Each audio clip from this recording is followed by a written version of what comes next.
Hello, and welcome to another show of Waking Up, conscious discussions about our changing reality. My name is Carolyn Greenleaf. I am your hostess, and I have a very special guest. His name is Dr. Peter Newsom. And this is going to be an amazing show. And let me just tell you a little bit about Peter first. Peter Newsom is a psychiatrist practicing in the Bay Area. He was originally board certified in emergency medicine and practiced as a teaching attending at Northwestern Memorial in Chicago in their residency training program. Retiring in 1998, he then trained in first adult psychiatry in Chicago and then in child adolescent psychiatry in Stanford. He has since become a board certified both adult and child adolescent psychiatry, brain injury medicine, integrative holistic medicine, and he is also a BCIA certified and a member of ISNR. He is also on the board of Reversal Solutions and co-inventor of the Auragen. Welcome to the show, Peter. I am so excited to have you on the show because, I was introduced to the, Auragen, which is this is a wonderful device that you can have in your home. You can have in your office. I have one in Greenleaf Healing, and I provide that for my clients, and I also use it myself every single day, sometimes twice a day. It is something that you can't use too much of, and you'll find out as we move into this. But this is just an amazing device that is completely harmless, and the results are just absolutely amazing. This device uses full spectrum LED lights that affect the body and mind. Peter, can you explain to us how this amazing device, how these LED lights really,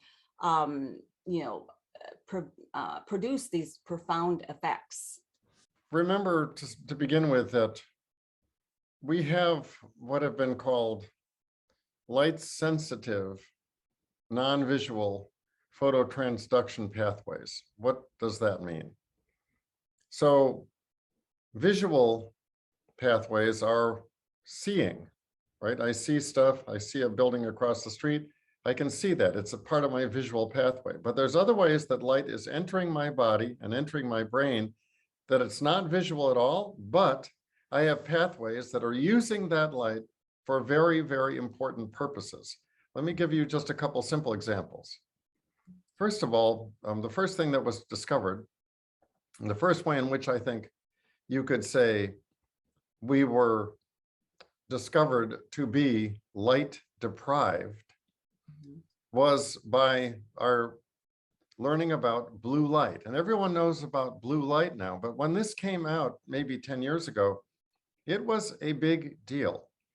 Blue light enters the eyes and then travels through some circuitous little bunch of neurons, and it gets to a little tiny part of the back of the top of the brain called the pineal, where it's involved in making melatonin.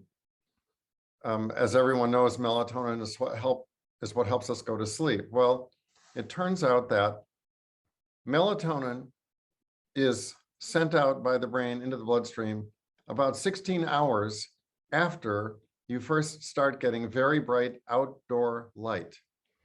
Let me just say a little bit more about this because it's such an interesting way to understand what we now call seasonal affective disorder, or SAD. You measure the brightness of light in lumens. In an ordinary room like the one I'm in, the lumens in here would maybe be 80 or 90 lumens. That's how bright it is in here. Now, if you go outside on an overcast day, and I know everybody in the Midwest really, really knows what overcast days are like. There's no blue sky. On an overcast day, you have 1,000 lumens of brightness. Now, it can even go up to 10,000. And if you have a sunny day, it can go up to 50,000. Now, that's of course how we evolved for millions of years on the plains of Africa with incredibly bright light. Well, it turns out that the brain was actually dependent upon that in various ways. And light therapy is starting to understand ways in which we have been for a long time now quite deprived. Simple example in the area of seasonal affective disorder. Has anyone noticed how one of the real symptoms of seasonal affective disorder is somebody that every year gets very, very depressed in the wintertime, often around the holidays. And, you know, maybe people rightfully assume that, well, I just don't really like my family. Well, of course, that might have something to do with it. But also, we stopped getting outdoor light, most of us in the Midwest, at about Halloween, because after that, by the time we get in the car in the morning, it's dark. We go to the room at where we work, where it's 100 lumens, which is basically nothing for the brain. You're in like a dark cave. Then by the time you go home, it's dark when you go to the car. So all of a sudden you're in a situation where day after day after day, you're getting no bright light at all, essentially. And that really, really hurts your ability to elaborate melatonin. And very often one of the first symptoms of depression is lousier and lousier sleep. This has been alleviated now by all kinds of nice little photobiomodulation type boxes that just have blue light that use just this pathway, and people start having this wonderful, maybe 10 or 15 minutes every morning as they eat their Cheerios or whatever kind of breakfast they have, and they get their little bit of light alongside, and it's all they need. They no longer get sudden seasonal affective disorder. This is fabulous. And one of these light boxes can be bought for $30, $40, $50. Now, the more recent kind of photobiomodulation is red and near infrared light. How does that work? Well, I'll talk briefly about it. It works in a couple ways, not at all according to the same pathway through the pineal. First of all, red and near infrared light are able to both go into the brain through the visual pathways where they eventually end up in the occipital cortex. And from there, they're fanned out across the parietal cortices and go all over the brain in analyzing those visual signals. So that near infrared and red light have several very powerful effects, including a decrease in inflammation of the brain, what we can now call neuroinflammation, an increase in neovascularization. In other words, they actually increase the growth of very tiny little arterioles and veins, increasing the circulation of the brain, which increases the delivery of oxygen, removal of CO2 and other waste products, and so forth. And a number of other amazing effects, which we will talk about if you like. But furthermore, part of photobiomodulation includes what we call flicker, which is turning the lights on and off very, very quickly. And that has led to our new amazing discovery of what's called gamma flicker, which is lights flickering on and off in the area of 40 times per second. And what is amazing about gamma is that for some reason, the gamma frequency of flickering light has an incredible ability to turn on the microglia of the brain. What are microglia? They're cells that are part of the immune system of the brain. In other parts of the body, they would be called monocytes. They're phagocytic, meaning they eat little viruses or little bacteria or little pieces of garbage or little pieces of plaque. As we get older, those microglia, for some reason, stop functioning for reasons we don't by any means understand yet. But what is really incredible, at least in the rodent model that was experimented on by the MIT group, they used a model that has a number of Alzheimer's genes and has stopped acting like a normal mouse, has shown evidence of not really remembering anywhere near as well as the other mice its own age. And they've become very unable to learn. And they used flickering light on these mice and they got back normal behavior, but more amazing than that, they were able to zoom down into looking at the microglia, and the microglia were actually seen to be again, active and ingesting plaque and cleaning up the brain. So photobiomodulation now, we know of multiple effects, neovascularization, decreasing inflammation, and increasing the phagocytic activity of the brain's immune system. And that's just sort of a beginning. Now, have there been studies done on humans? There's a small study that has been done by the MIT group with a pair of goggles that they have. And these are people, it's a study that's done by people that are starting to show signs of early cognitive impairment. And if I remember right, to be in the study, you had to have a family member sort of guiding you along. So they were also part of the study. They watched how the patient progressed. But the results so far are not robust. They haven't been duplicated multiple times by other centers, but so far the first studies that they have had have shown some improvement in cognitive functioning. And that in itself is pretty incredible. We ourselves at Auragen have just completed a very big study at Stanford, which I can't really release the results of yet, as it's just about to be published, but it is in the area of neuroinflammation, and I can tell you the results were extremely positive. Now that was in a rodent model also, but not in a human model yet. You know, the Auragen really helps to facilitate that lack that we are getting.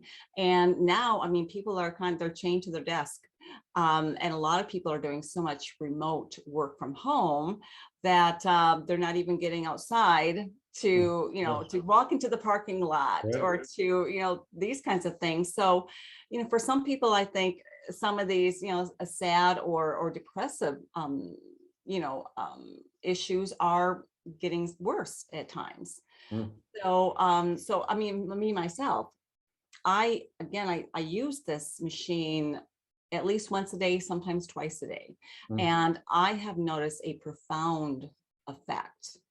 One of the first, or I just say the first thing that I noticed right away was a calming effect, a de-stressing, and I was able to go right to sleep when I was supposed to go to sleep. And, and you can, talk about, mention that too. It resets our internal rhythms again to what it needs to be, to where how we are supposed to be functioning, and assists us in so many ways. It has helped me to really be able to be clearer, as well, for my mind to get a little sharper, because, I'm, like everyone else, I'm aging too. I'm going through the same process. And, I think that we all start to feel some of those effects on the mind and the brain. And this machine just is, helping me to keep clicking along. And, for me personally, I have noticed wonderful effect. Where else would you like to go with this, Peter? Well, I would like to say maybe one thing about your beautiful description of how important light has always been to us. There have been sun treatments as far back in medicine as ancient Egypt. I mean, and one thing I would bring to everyone's attention, now I'm not an expert on the evolution of our genetics. I know I've read a lot of studies about that connect us to other members of the animal kingdom genetically, that we have received some of our genes from 400 or 500 million years ago in the very, very beginning of life on land. I am familiar with a lot of that, but I'm not familiar with how we've received to what extent we've received our genetics from plants. But there is a wonderful little structure inside of hemoglobin inside of a number of enzymes, including cytochrome C oxidase, which is the main enzyme in neurons that the red and near infrared light concentrate on. It's a thing called the porphyrin ring. It's like a little square assemblage of maybe 20 or 30 atoms. And what those atoms are able to do is they're able to sort of trap a transition metal atom, one atom, which is then able to receive light in various ways. In plants, it's the same porphyrin ring that traps a magnesium atom that traps sunlight. In us, we have the same porphyrin ring that traps copper atoms, and that is what's able to trap the red and near infrared light. And then they pass the light down the electron transport chain in the mitochondria. Mm-hmm. And that is where the mitochondria makes our main energy, little cellular energy batteries called ATP. Now, remember that the brain is full of neurons, and neurons are full of mitochondria. Mitochondria they generate the ATP in all cells, but many cells have comparatively few mitochondria. Neurons are packed with mitochondria. That's one of the reasons that the brain is so metabolically active. The brain burns up so much fuel that you can divide up our energy usage into thirds. A third of our fuel we burn from basically our waist to the ground. That's the waistline, our legs and feet. That's a third of our fuel. A third of it goes from our waist to about our nose. And the last third of our energy is this little tiny 3 pounds of brain. It is burning at an incredible rate. And a lot of that energy is in the formation of either making or burning ATP. Well, light therapy sends light right into those two little copper atoms, right in that same little porphyrin ring that we got probably from plants. And then it makes ATP with it. So light therapy, in addition to cutting down inflammation, in addition to making new vascularization, which improves the cellular respiration, bringing in O2, taking out CO2, we also are increasing ATP, which is helping all of our cells become more able to function as they were originally designed to function. Remember, ATP production starts faltering as we get older. It's one of the reasons that we're tired, one of the reasons we have trouble concentrating. So this wonderful light source of energy is coming in these ancient pathways, filling our neurons up with ATP. And all of a sudden, a lot of us have the sensation like, my God, I'm on top of it. I'm on top of my game. I feel, boy, this is the way I like to feel. I'm feeling capable. I'm feeling, I'm ready to go. And it's a wonderful feeling because it doesn't at all feel like speedy, like when you drink too much coffee, not a bit. It just sort of feels like, yeah, this is me. Yes. This is how I'm used to feeling and functioning and really being on top of my game. Yeah, a lot of times I feel, oh my gosh, I've been revitalized. Yeah. And one of my mantras is, I choose to have the health of when I was in my 30s. And, sometimes I'm saying that during my light session. And, many times I do feel that vitality again of when I was in my 30s or my 40s. And, it really is, it is incredible. Do you mind if I talk a little bit about sound? Yes, and flicker on the Auragen device? Now, you mentioned going to sleep. Auragen has one type of flicker that we call Theta. I don't want to go into the entire program, but it is a gradual moving down into Theta, which is the brainwaves that move from about 4 to 8 cycles per second. And those brainwaves are very much associated with feeling drowsy, feeling ready to go to sleep. It's one of the reasons that ADHD children are always so fidgety, because they're trying to not fall asleep in front of the other kids. And one of the ways that we diagnose ADHD, at least in the neurofeedback world, is they have way too much theta and way too much beta.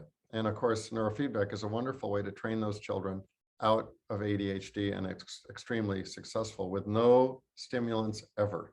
So we have theta flicker on our machine, which is wonderful. And a lot of people use that to get to sleep, as you say. Some of us are a little bit weird. I certainly am weird in this respect. Apparently, I like to use Renew with red and near infrared light, which is able to flicker at gamma, which is 40 hertz per second, much, much quicker flicker. And we also have integrated with this 40 hertz per second gamma sound. So we use little headphones and you can hear a sound, which is kind of an ugly rat-a-tat sound. That's the 40 hertz, which is totally in sync with the lights flickering on and off. They're happening exactly the same instant. And there's also background music that you can vary the volume of, so that if the rat-a-tat sound is a little bit too ugly at first, go ahead, use some of the background music, and it makes it so you don't mind that little buzzy sound. So then you're getting, in the back of the brain and all the other places that analyze visual, you're getting 40 hertz gamma flicker, which is helping to turn on your microglia and clean up the brain. But also from the sound flicker happening in sync, that's going in more in the temporal lobes.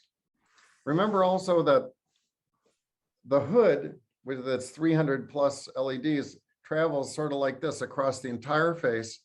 So it's lighting up the frontal lobes, the temporal lobes, a little bit of the parietal lobes. And get this, and this is also really a wonderful part of our design. You know, the hood comes down to about here, so that a fair amount of that light is going right here on the great vessels of the neck. Well, it turns out that a huge part of cutting down neuroinflammation is done humorally. What does that mean? It means that light going into the carotid arteries and the jugular veins here in the neck is actually cleaning up and decreasing the inflammation in our bloodstream, which is then passing through the entire body. So Auragen, I think, has a wonderful design. It's very simple. It's very easy to use. It's not anywhere near as expensive as a lot of the competition, but it lights up way more of the brain, and it combines integrated gamma, light, and sound.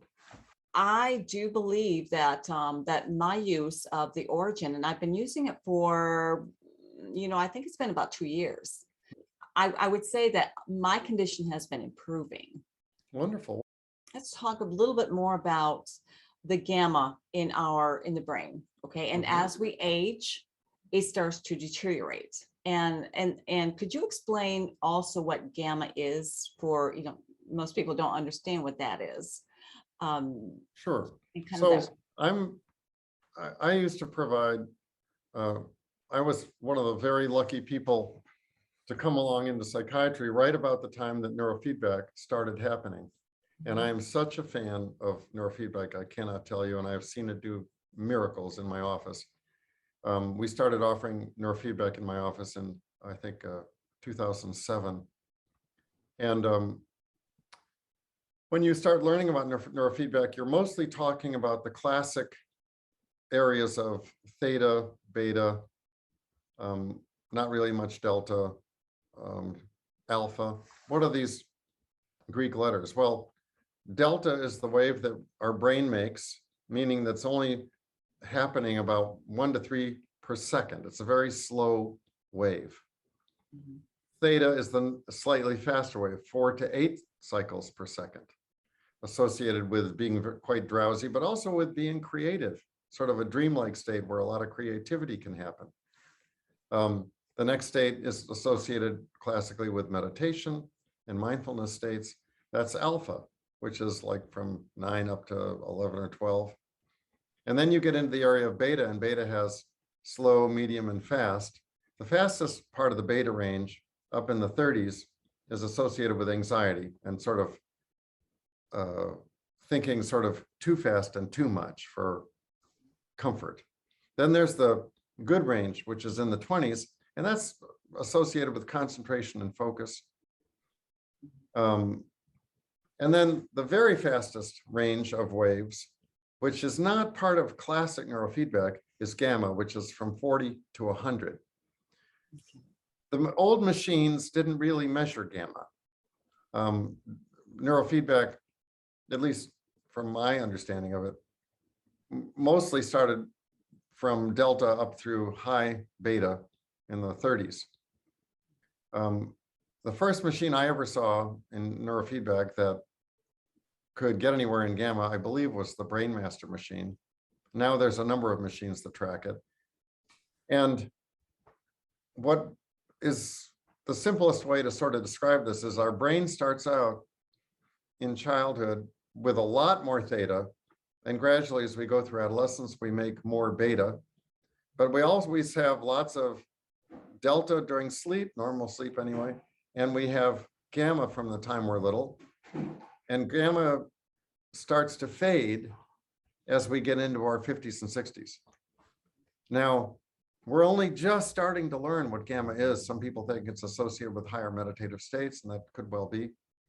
But one place where gamma is really crucially important, or at least is seeming more and more to be crucially important, is in the area of dementia. Why is this so? Well, as we said, the MIT work seems to have shown that 40 hertz gamma, so this flickering on and off associated with brain waves moving in the same frequency range, 40 times a second. It seems to be what turns on the little cleaner cells, the microglia that clean the parenchyma of the brain. Well, it's kind of tragic that just when we need to clean these brains from all this plaque that starts happening in our 60s and 70s, that's when our brain stops making gamma, or it starts making less and less and less of it. And we have not yet, I don't think anyone has yet unraveled, which comes first. Is it the gamma falls apart, so the brain gets dirtier and dirtier, or could it be the brain gets dirtier and dirtier, and so the brain can't make gamma, or some combination of the above? But just when we need gamma the most, it starts to fade out on us. And I can't think of a more exciting possibility than that maybe gamma might have something to do with helping us avoid some of these different types of dementia that are afflictions of people in their 70s and 80s. I certainly hope so. And that is what the studies are showing from MIT with mice.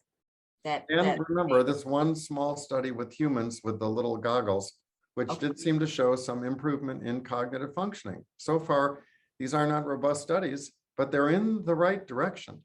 Yes. And I think a number of studies I've heard about are planning to do big studies. So I think, hold on to your hats. We could have some pretty darn good studies in a few years on large numbers of patients to see whether or not 40 hertz gamma can do something to help pull people back from, as we call it, the fog.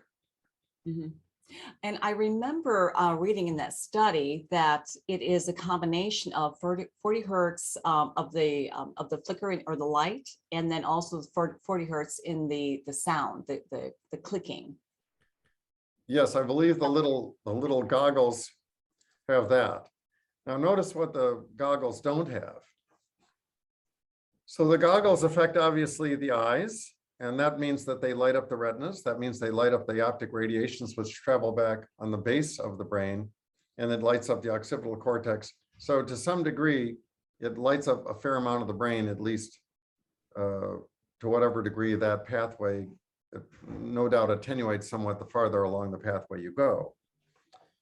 The difference between that and our unit is that our unit, in addition to lighting up those same areas through the eyes, as I said, lights up the whole forehead, lights up the temporal lobes, and lights up, of course, the great vessels of the neck, which can light up and help light therapy deliver the whole vascular system. All of our bloodstream can be, in a sense, light therapy. Yes, and now this light therapy also, I forgot to mention, is it is as it enters through the eyes and and through everything in the face, it's also moving through the entire body, right? This light, this this energy. With our machine, yes. Yes. And I would imagine, remember, anything that even just hits the light, like the little goggles, well, there's a tiny bit of blood flow past the eyes. Not a lot, but there's a little bit of blood flow.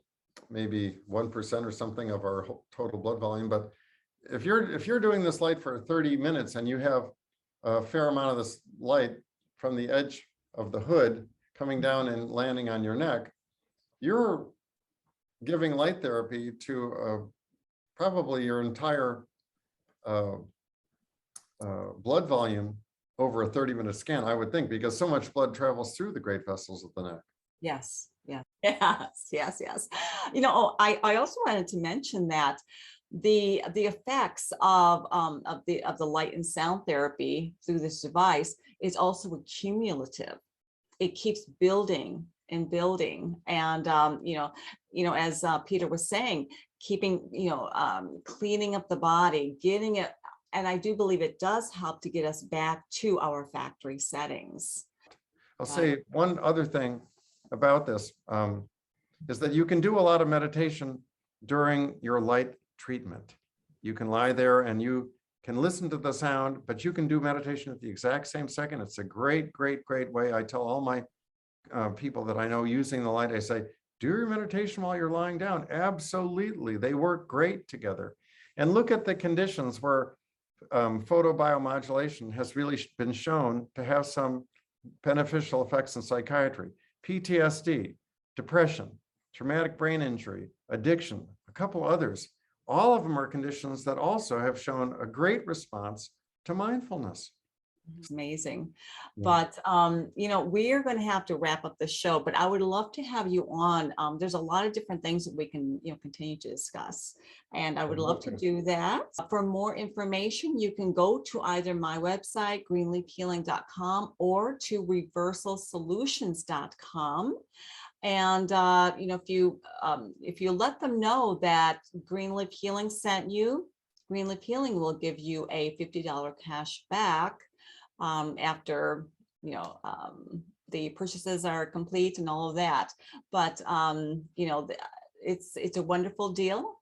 And, I highly recommend this machine because, as Peter said, the cost really is minimal in comparison to how much benefit that you can receive. And, to me, I believe that, getting it for the family, I mean, everybody is benefiting from this. You can use it multiple times a day and it lasts for a very, very long time. I once talked with Yvonne about this because because I was getting an upgrade on my machine, with adding the sound therapy to it.